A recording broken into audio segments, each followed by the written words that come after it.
Hello guys, ये है alias in Borderland की सीजन 1 का एपिसोड 4। अगर आपने पहले के एपिसोड नहीं देखे हैं तो डिस्क्रिप्शन में दिए हुए लिंक से जाके देख सकते हैं। एपिसोड 4 की स्टार्टिंग उस आगे से होती है जो कि एक खरगोश को पकड़कर पुचकार रही होती है। फिर पता नहीं इस पापड़ के दिमाग में क्या आता है, कहती है माफ करना दोस्त करके उसकी गर्दन ही मरोड़ देती है लाकड़। जब वो उस मरे हुए खरगोश को लेकर अपने अड्डे पर जा रही होती है तो रास्ते में अरिजू पड़ा हुआ मिलता है, जिसे देखकर वो पहचान जाती है कि ये टाइगर गेम वाला बंदा है। और वो उसे बोलती है कि अगर बचना है तो मेरे साथ चलो, लेकिन वो बोलता है मैं सिर्फ मरना चाहता तो बस। फिर क्या था, उस आगे अपने रास्ते चल जाती है। वो अपने अड्डे पर आकर खरगोश का सूप बनाकर पीने में लग जाती है, लेकिन अचानक से उसके दिमाग में अरिजू आता है तो उसे उस पर दया आ जाती है। इसलिए वो भारी बारिश के अंदर भी छाता लेकर उसको बचाने के लिए जाती है, उसके बचाकर अपने घर ले आती है। अब उसागी को अरिजू पर दया क्यों आती है, इसका कारण जानने के लिए हमें फ्लैशबैक दिखाया जाता है, जिसमें दिखाते हैं कि वो और उसके पापा माउंटेन क्लाइंबिंग की दुनिया में अपने खुश थे, डेली पहाड़ चढ़ते थे और अपने खुश रहते थे। लेकिन एक दिन अखबार में आर्टिकल छपता है जिसके अंदर उसके पापा को उनकी साथी की मौत का कारण बताया जाता है, जिससे डिप्रेस होकर वो घर छोड़कर चले जाते हैं पहाड़ों पर और सुसाइड कर लेते हैं। उस वक्त उसागी की हालत भी बिल्कुल ऐसी हो गई थी जैसे अरिजू की थी, कि बस पड़ी रहती थी और बस मरने का ही सोचती थी। उसको जिंदगी से कोई प्यार नहीं रह गया था। यहाँ से स्टोरी वापस प्रेजेंट में आती है, जहाँ पे अरिजू को होश आ जाता है तो उसागी उसे खाना देती है, लेकिन वो खाने से मुंह फेर के बैठ जाता है और उससे पूछता है कि उसे क्यों बचाया है। तभी अरिजू के पेट में गुड़गुड़ होने स्टार्ट हो जाती है, मतलब उसे भूख लग रही है।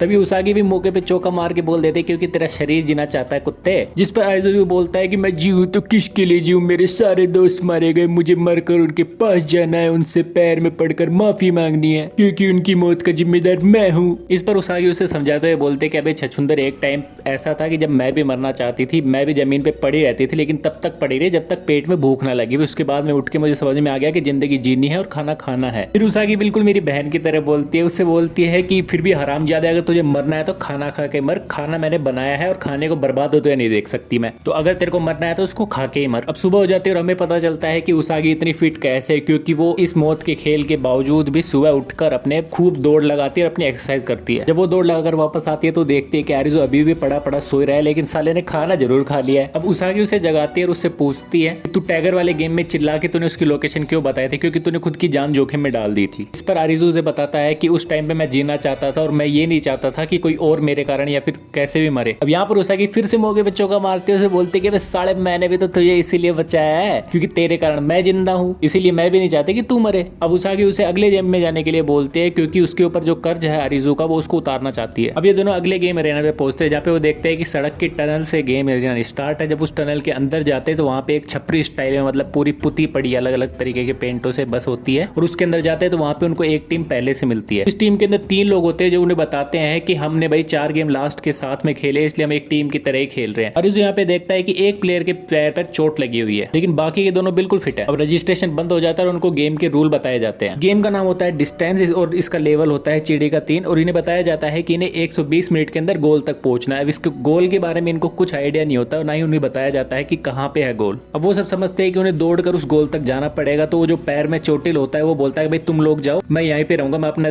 देख लूंगा जुगाड़ जिंदा रहने का। तभी दूसरी टीम का एक और आदमी बस की तरफ जाता है, बस के अंदर चलाने की कोशिश करता है, लेकिन वो देखता है बस में तो डीजल ही नहीं है। तो मजबूरी में उन्हें उस लंगड़े को छोड़कर दौड़ना स्टार्ट करना पड़ता है और वो दौड़ते हुए आगे निकल जाते हैं। यहाँ पे उस आगे एकदम डाकम डाक हो रही होती है, मतलब लगातार दौड़ रहे होते तगड़े तरीके से, क्योंकि भाई वो तो एक स्पोर्ट्स पर्सन है, माउंटेन क्लाइंबिंग करती है, डेली एक्सरसाइज करती है। लेकिन अरिजू की हालत खराब होने लग जाती है, क्योंकि जो बंदा वीडियो गेम खेलता है पूरे दिन उसका क्या ही स्टेमिना होगा। जब ये लोग दौड़ते दौड़ते थोड़ा आगे पहुंचते तो वो देखते एक टेबल के ऊपर खूब सारी पानी की बोतलें रखी हुई है। जब बाकी के दोनों प्लेयर्स में से एक प्लेयर उस पानी की बोतल को उठाकर पीने लगता है तो दूसरा प्लेयर उसको रोक देता है, जैसे उसको इशारे में बोल रहा हो कि रुक जा, मत पी, रहने दे, पहले इन दोनों को पीने दे, अगर ये सेफ रहे तो अपन पिएंगे। फिर वहां पर अरिजू अगर बोतल उठाता है तो उसागी उसको रोक देते कि ना, क्या पता सेफ है या नहीं है। तो उसकी बेचारी सी शक्ल देख के उसको उसके ऊपर दया आ जाती है और अपने छोटे से बैग में से अपनी पानी की बोतल निकाल कर उसको देती है और बोलती है ले फड़ डफला। जब अरिजू पानी पी रहा होता है तो बाकी के दोनों प्लेयर बेचारी सी शक्ल करने लग जाते हैं, तो अरिजू भी उनको ऑफर कर देता है कि लो तुम भी पी लो। पानी पीकर चारों फिर से दौड़ना स्टार्ट करते हैं, जहाँ पे वो देखते हैं कि आगे कई सारी गाड़ियां हैं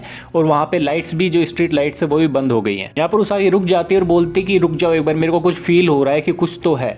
तो अरिजू बोलता है क्या है यहाँ पे, कुछ नहीं, चल दौड़ना स्टार्ट करते हैं। फिर अचानक से उनके सामने एक ब्लैक पैंथर आता है जो कि अचानक से उनके ऊपर अटैक कर देता है। चारों इस अटैक से बचने के लिए स्ट्रगल करते हैं, लेकिन इस अटैक के अंदर एक दूसरी टीम का जो एक बंदा होता है वो मारा जाता है। बेटा दूसरों के लिए खड्डा खोद रहा था, खुद ही मर गया। बचे हुए तीनों प्लेयर आगे दौड़ना स्टार्ट कर देते हैं। वहाँ पे अरिजू रुक जाता है एक ट्रक के पास में, क्योंकि उसको ट्रक के अंदर रॉयल एनफील्ड यानी कि बुलेट दिखती है। अब यहाँ पे जापान के अंदर बुलेट दिखना बहुत आम बात नहीं है, क्योंकि वहाँ पे जापानी गाड़ियाँ चलती हैं। अरिजू यहाँ पे उन्हें बताता है कि ये गाड़ी पेट्रोल पे चलती है और इससे हम आगे बढ़ सकते हैं, लेकिन जब वो उसको स्टार्ट करने जाता है तो देखता है कि इसमें तो बैटरी नहीं है। तो वो उन दोनों को बोलता है कि मैं इसको लेके बस की तरफ जाता हूँ क्योंकि मैं नहीं चाहता कि मेरे कारण और कोई मरे, ताकि वो लंगड़े को लेके आ सके। इसलिए वो पीछे बाइक लेके पैदल पैदल भागना स्टार्ट कर देता है और ये दोनों आगे की तरफ चलते हैं, मतलब उसागी और बचा हुआ प्लेयर आगे की तरफ भागना स्टार्ट कर देते हैं। अब यहाँ पे मुझे हंसी इस चीज पे आती है कि बैटरी नहीं है तो भाई गियर डाल के उसको सीधा धक्का मार दे, अपने आप स्टार्ट हो जाएगी। पर छोड़ो यार, अब उसागी और वो जो बचा हुआ प्लेयर है वो जाके टनल के एंड तक पहुंच जाते हैं। वो देखते हैं कि आगे मेटल की शीट लगी हुई है, मतलब रास्ता बंद है, तो उन्हें लगता है कि यही गोल है। तो वो लोग वहां पे बैठ जाते हैं और वेट करते हैं अरीजो और उस लंगड़े के आने का। तभी ना अचानक से एक नट के खुलने की आवाज आती है। जो वो पीछे देखते हो तो देखते हैं भाई पानी लीक हो रहा है लगातार और वो कभी भी टूट सकता है। तो दोनों दुगनी स्पीड के अंदर वापस बस की साइड भागना स्टार्ट कर देते हैं। ये तो भाई डक्कम डक घोड़े की स्पीड से दौड़ते जा रहे थे, लेकिन वो दूसरा बच्चा हुआ प्लेयर जो होता है वो गिर जाता है और पानी उसके ऊपर से चला जाता है। इसका मतलब भाई वो भी मारा गया। अब उसागी वर्सेस पानी होता है, उसागी आगे आगे पानी पीछे पीछे। तभी उसागी देखती है कि आगे से आरिजू कंडक्टर की तरफ बस से लटका हुआ है और लंगड़ा बस चला रहा है और बस उसकी तरफ तेजी से बढ़ रही है उसको बचाने के लिए। वहां पे वो आरिजू को आवाज लगाती है, आरिजू आरिजू इधर चला लगाता है उसागी, और वो भाई लंगड़ा ऐसी ड्रिफ्ट मारता है ना बस की कि एकदम ऐसे आरडी होती है और उसागी को अंदर खींच लेता है आरिजू और पानी उनकी बस के ऊपर से चला जाता है और वहाँ पे बस पलट जाती है और सब बेहोश हो जाते हैं। अब अगले सीन के अंदर जब उनकी सबकी आंखें खुलती है तो वो बाहर आके देखते हैं कि बस के ऊपर ही गोल लिखा हुआ है। तब उन्हें पता चलता है कि वो शुरुआत से लेके जब भी बस में थे तो वो गोल पे ही थे, उन्हें कहीं दौड़ना ही नहीं था। मतलब इनके साथ गेम वालों ने प्रैंक कर दिया। अब लंगड़ा यहाँ से जाने लगता है तो आरिजू उससे पूछता है कि भाई लंगड़े कहाँ जा रहा है, मर जाएगा अकेला जाएगा। तो इस पर लंगड़ा उसे जवाब देता है कि अपन को तो पता नहीं अपन कहाँ जा रहा है, लेकिन अगर जिंदा रहे तो अपन फिर से मिलेंगे वीडियो। और वो अपने रास्ते निकल जाता है। फिर अगले दिन सुबह दिखाते हैं जहाँ पे बीच के किनारे खड़ा होकर, बीच यानी कि वो वाला बीच नहीं जो कारुबे ने सुना था, वैसे समुद्र के बीच के ऊपर रेलिंग के साथ खड़े होकर उसागी को आरिजू बताता है बीच के बारे में जो कि कारुबे ने उसे बताया था। आरिजू बोलता है कि मैं कारुबे के लिए बीच को ढूंढ के ही रहूंगा, इसलिए उसागी भी उसके साथ चलने के लिए मान जाती है क्योंकि वही ऐसी जगह जहाँ पे जाके उनको पता चल सकता है कि ये सब कुछ क्या चल रहा है भाई। बस फिर क्या था, वो साइकिल पे बैठ के आरिजू साइकिल चला रहा होता है जिसकी मुझे उम्मीद नहीं थी और उसागी पीछे बैठे रहते हैं और साइकिल से होके बीच के लिए निकल पड़ते हैं।